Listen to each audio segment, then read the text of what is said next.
परम सत्कारयोग मेरे देशों विदेशों के बैठे इस अंदोलन नाल जुड़े हुए किसान दोस्तों, तुहानूं पता होएगा साडे खेतीबाड़ी मंत्री नरेंद्र तोमर जी ने राज सभा दे विच सैशन के दौरान कानूनों के बारे दे विच गलबात करदिआं एक गल कही है कि किसान दसन कि कानून दे विच काला की है। एक उन्होंने ये गल कही है कि किसानां कोले विजन कोई नहीं, दस नहीं सकेगे कि कानून गलत किवें ने।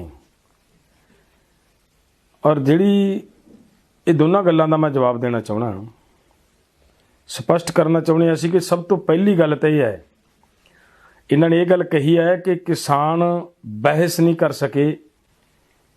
किसान इस मुद्दे के उत्ते सरकार बहस करना चाहती है, तो मैं स्पष्ट कर दिया कि किसानों ने जिस वेले मीटिंगां दे विच बहस की है तो सब तो पहला ये गल उठती रही है कि ये कानून सब तो पहला तो यह है कि गैर संविधानक ने।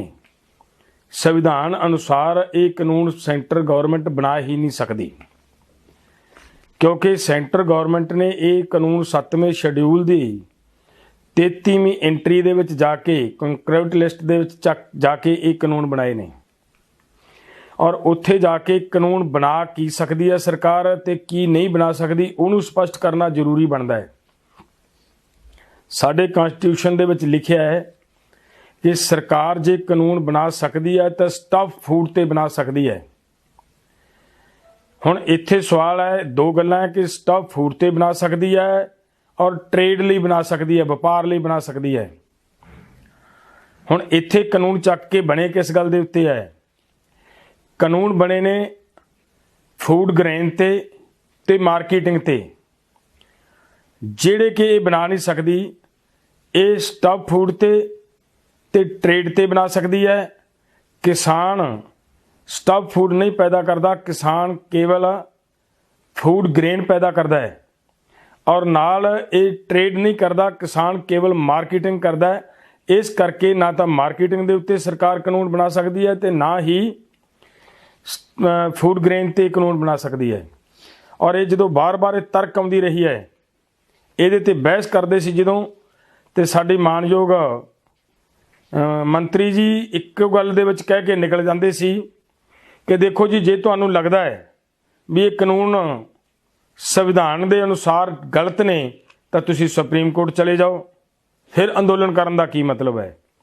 तो अंदाज़ा ला के दस्सो बहस तो भजदा कौन सी? कि किसान बहस तो भजदे सी या सरकार बहस तो भजी है? अगली गल, साडे मंत्री जी ने कहा कि दसन कानून काले किवें ने, कानूनां दे विच काला की है। मैं दसां कि कानून किवें काले ने, की काला कानूनां दे विच। कि सब तो पहली गल तां कि कानून बनाउण लग्गिआं, कानून बनाउण समय नीति नीयत ही काली सी, ते काली नीयत दे विचों बनिया कानून काला ही होएगा। क्यों? क्योंकि एक ऐसे सिस्टम के राही ये कानून बनाए गए ने कि मंडी सिस्टम नूं बर्बाद करन दा एक प्रोसैस है इस पूरे कानून दे विच।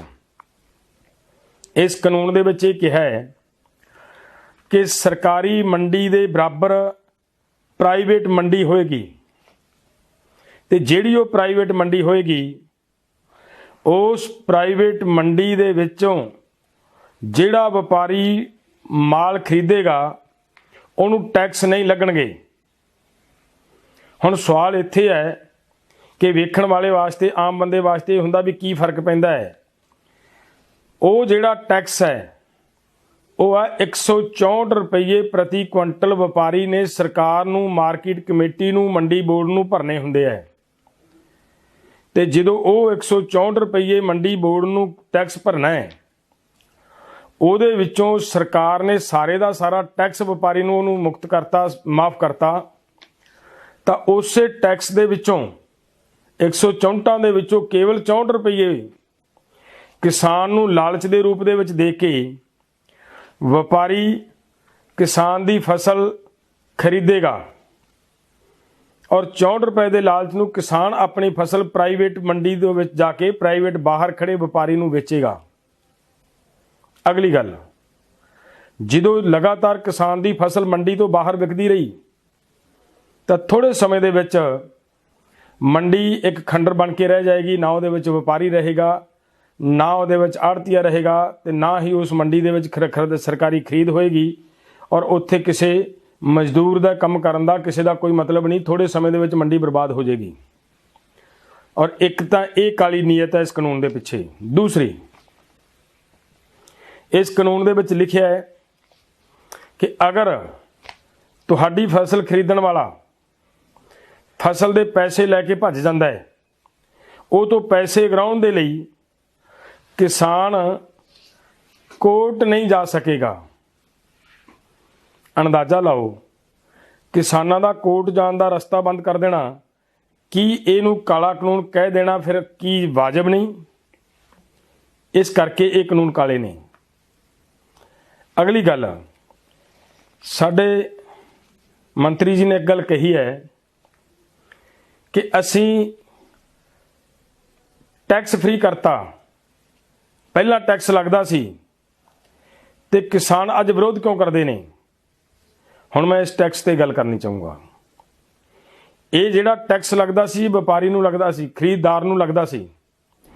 ਖਰੀਦਦਾਰ ਨੇ 164 ਰੁਪਏ ਕੁਇੰਟਲ ਮਗਰ ਟੈਕਸ ਸਰਕਾਰ ਨੂੰ ਭਰਨਾ ਹੁੰਦਾ ਸੀ, ਮਾਰਕੀਟ ਕਮੇਟੀ ਨੂੰ ਭਰਨਾ ਹੁੰਦਾ ਸੀ। ਔਰ ਉਹੀ ਪੈਸਾ ਮਾਰਕੀਟ ਕਮੇਟੀ ਦੀ ਇਨਕਮ ਦਾ ਸੋਰਸ ਬਣਦਾ ਸੀ। ਔਰ ਮਾਰਕੀਟ ਕਮੇਟੀ ਦੇ ਵਿੱਚ ਉਹ ਜਦੋਂ ਪੈਸਾ ਇਕੱਠਾ ਹੁੰਦਾ ਸੀਗਾ ਤੇ ਉਸ ਮਾਰਕੀਟ ਕਮੇਟੀ ਦੇ ਏਰੀਏ 'ਚ ਜਿਸ ਕਿਸੇ ਕਿਸਾਨ ਦੇ ਨਾਲ ਕੋਈ ਕਿਸੇ ਤਰ੍ਹਾਂ ਦਾ ਹਾਦਸਾ ਵਾਪਰਦਾ ਸੀ ਤਾਂ ਮਾਰਕੀਟ ਕਮੇਟੀ ਆਪਦੇ ਕਿਸਾਨਾਂ ਦੀ ਮਦਦ ਕਰਦੀ ਸੀ, ਆਰਥਿਕ ਮਦਦ ਕਰਦੀ ਸੀ। ਡੈਥ ਹੋ ਜਾਣ ਤੇ 3 ਲੱਖ ਤੱਕ ਦੀ ਮਦਦ ਕਰਦੀ ਸੀ। ਔਰ ਉਸ ਤੋਂ ਅੱਗੇ ਉਸੇ ਫੰਡ ਨਾਲ ਪਿੰਡਾਂ ਦੇ ਡਿਵੈਲਪਮੈਂਟ ਕਰਦੀ ਸੀ ਸਰਕਾਰ। ਪਿੰਡਾਂ ਦੀਆਂ ਸੜਕਾਂ ਬਣਦੀਆਂ ਸੀ, ਲਿੰਕ ਰੋਡਾਂ ਬਣਦੀਆਂ ਸੀ ਉਸ ਪੈਸੇ ਨਾਲ। ਸੋ ਇਸ ਕਰਕੇ ਇਹ ਪੈਸਾ ਕਿਸਾਨਾਂ ਦਾ ਸੀ, ਜਿਹਨੂੰ ਤੁਹਾਡੀ ਸਰਕਾਰ ਨੇ ਇੱਕ ਵਪਾਰੀ ਦੀ ਜੇਬ 'ਚ ਪਾਤਾ ਔਰ ਮੰਡੀ ਨੂੰ ਬਰਬਾਦ ਕਰਨ ਦੇ ਲਈ। ਇਹ ਹੈ ਇਸ ਤੁਹਾਡੇ ਕਾਨੂੰਨ ਦੀ ਮੁਕਤੀ, ਟੈਕਸ ਤੋਂ ਜਿਹੜਾ ਤੁਸੀਂ ਟੈਕਸ ਫ੍ਰੀ ਦੀ ਗੱਲ ਕਰਦੇ ਆ, ਇਹਦੀ ਖੇਡ ਇਹ ਹੈ। ਸੋ ਇਸ ਕਰਕੇ ਇਹਨੂੰ ਸਮਝਣ ਦੀ ਬਹੁਤ ਲੋੜ ਹੈ ਮੇਰੇ ਕਿਸਾਨ ਮਿੱਤਰੋ। ਦੂਸਰੀ ਜਿਹੜੀ ਗੱਲ ਹੈ ਕਿ ਮੰਤਰੀ ਜੀ ਨੇ ਕਿਹਾ ਹੈ ਕਿ ਕੰਟਰੈਕਟ ਫਾਰਮਿੰਗ ਦੀ ਗੱਲ ਕੀਤੀ ਹੈ ਬੜੇ ਜ਼ੋਰ ਨਾਲ, ਕਿ ਅਸੀਂ ਕਿਹਾ ਕਿ ਕਿਸਾਨ ਕੰਟਰੈਕਟ ਤੋੜ ਸਕਦਾ ਹੈ, ਲੇਕਿਨ ਜਿਹੜਾ ਕੰਟਰੈਕਟਰ ਹੈ, ਜਿਹੜਾ ਉਹਦਾ ਸਪਾਂਸਰਡ ਹੈ, ਉਹ ਕੰਟਰੈਕਟ ਨਹੀਂ ਤੋੜ ਸਕਦਾ। ਠੀਕ ਹੈ, ਪਰ ਮੈਂ ਇੱਕ ਗੱਲ ਪੁੱਛਣੀ ਚਾਹਣਾ, ਇਹ ਜਿਹੜਾ ਕੰਟਰੈਕਟ ਫਾਰਮਿੰਗ ਦੀ ਗੱਲ ਕੀਤੀ ਹੈ, ਇਹਦੇ ਵਿੱਚ ਵੀ ਇਹ ਗੱਲ ਕਹੀ ਗਈ ਹੈ ਕਿ ਅਗਰ ਕੰਟਰੈਕਟਰ ਕਿਸਾਨ ਦੇ ਪੈਸੇ ਲੈ ਕੇ ਭੱਜ ਜਾਂਦਾ ਹੈ, ਠੇਕੇਦਾਰ ਕਿਸਾਨ ਦੀ ਫਸਲ ਲੈ ਕੇ ਭੱਜ ਜਾਂਦਾ, ਉਹਦੇ ਪੈਸੇ ਨਹੀਂ ਦਿੰਦਾ, ਤਾਂ ਉਹ ਕਿਸਾਨ ਕੋਰਟ ਨਹੀਂ ਜਾ ਸਕਦਾ। ਜਿਹਦੀ ਮਿਸਾਲ ਬਹੁਤ ਸਾਰੀਆਂ ਮੀਟਿੰਗਾਂ ਦੇ ਵਿੱਚ ਅਸੀਂ ਦੇ ਚੁੱਕੇ ਹਾਂ। ਮਾਨਯੋਗ ਨਰਿੰਦਰ ਤੋਮਰ ਜੀ ਦੀ ਸਟੇਟ ਪੈਂਦੀ ਹੈ ਮੱਧ ਪ੍ਰਦੇਸ਼। ਮੱਧ ਪ੍ਰਦੇਸ਼ ਦੀਆਂ ਮੀਟਿੰਗਾਂ ਦੇ ਦੌਰਾਨ ਅਸੀਂ 2-3 ਖਬਰਾਂ ਦਿਖਾਈਆਂ ਸੀਗੀਆਂ ਮੰਤਰੀ ਜੀ ਨੂੰ। ਉਹਨਾਂ ਖਬਰਾਂ ਦੇ ਵਿੱਚ ਬੜਾ ਸਪਸ਼ਟ ਸੀ ਕਿ 90 ਕਿਸਾਨਾਂ ਦੇ ਪੈਸੇ ਲੈ ਕੇ ਵਪਾਰੀ ਭੱਜੇ ਔਰ ਜਿਨ੍ਹਾਂ ਦੇ ਵਿੱਚੋਂ ਕੇਵਲ 3 ਕਿਸਾਨਾਂ ਨੂੰ ਇਨਸਾਫ ਮਿਲਿਆ, ਬਾਕੀ 87 ਕਿਸਾਨਾਂ ਨੂੰ ਹਜੇ ਤੱਕ ਇਨਸਾਫ ਨਹੀਂ ਸੀ ਮਿਲਿਆ। ਇਹ ਹੈ ਕੰਟਰੈਕਟ ਫਾਰਮਿੰਗ ਦੀ ਗੱਲ। ਅਗਲੀ ਗੱਲ, ਕੰਟਰੈਕਟ ਫਾਰਮਿੰਗ ਦੇ ਵਿੱਚ ਇੱਕ ਗੱਲ ਹੋਰ ਲਿਖੀ ਹੈ ਕਿ ਤੁਹਾਡੀ ਫਸਲ ਦੀ ਕੁਆਲਿਟੀ ਚੈੱਕ ਕਰਨ ਵਾਸਤੇ ਇੱਕ ਤੀਜੀ ਧਿਰ ਹੋਏਗੀ ਤੇ ਉਹ ਤੁਹਾਡੀ ਫਸਲ ਦੀ ਗੁਣਵੱਤਾ ਚੈੱਕ ਕਰੇਗੀ। ਗੁਣਵੱਤਾ ਚੈੱਕ ਕਰਨ ਤੋਂ ਬਾਅਦ ਫਿਰ ਰੇਟ ਤੈਅ ਹੋਣਗੇ। ਤਾਂ ਪਿਆਰਿਓ, ਕਿਸਾਨ ਦੀ ਫਸਲ ਖੁੱਲੇ ਅਸਮਾਨ ਦੇ ਥੱਲੇ ਪਲਣੀ ਹੈ। ਇਹਦੇ ਤੇ ਮਾੜੀ ਜੀ ਪੱਕਣ ਦੇ ਸਮੇਂ ਤੇ ਮਾੜੀ ਜੀ ਹਵਾ ਤੇਜ਼ ਆ ਜੇ ਤਾਂ ਫਸਲ ਦਾ ਰੰਗ ਚੇਂਜ ਹੋ ਜਾਂਦਾ, ਰੰਗ ਬਦਲ ਜਾਂਦਾ ਹੈ। ਅਗਰ ਜਰੀ ਬਾਰਿਸ਼ ਪੈ ਜੇ ਤਾਂ ਫਸਲ ਦੇ ਦਾਣਿਆਂ ਦਾ ਰੰਗ ਚੇਂਜ ਹੋ ਜਾਂਦਾ ਹੈ, ਲੇਕਿਨ ਉਹਦੇ ਵਿੱਚ ਜਿਹੜਾ ਗੁਣ ਹੈ ਉਹ ਉਹੀ ਰਹਿੰਦਾ ਹੈ। लेकिन किसान की लुੱਟ ਉਹਦਾ रंग चेंज ਕਰਨ ਨਾਲ ਹੁੰਦੀ है। ਜਦੋਂ हवा वगन नाल, तेज हवावां वगन नाल फसल का रंग चेंज ਹੁੰਦਾ है, अनाज का रंग चेंज ਹੁੰਦਾ है, तो उस वेले किसान की फिर लुੱਟ खुल के ਹੁੰਦੀ है। सो इस तरह अगे जाके इसे कंट्रैक्ट फार्मिंग दे विच एक गल ये कही गई है कि किसान की जिहड़ी फसल है, सॉरी कंट्रैक्ट फार्मिंग दे विच अगे जाके एक गल ये कही गई है कि कंट्रैक्टर है जिहड़ा उन्हें कंट्रैक्ट करना है, जमीन दे उत्ते कोई बिल्डिंग खड़ी करनी है, कोई कंस्ट्रक्शन करनी है, और उस कंस्ट्रक्शन दे अगेंस्ट, उस कंस्ट्रक्शन दे उत्ते, उस बिल्डिंग दे उत्ते वो क्रेडिट लै सकदा है किसी कंपनी तो, किसी बैंक तो, किसी सरकारी अदारे तो।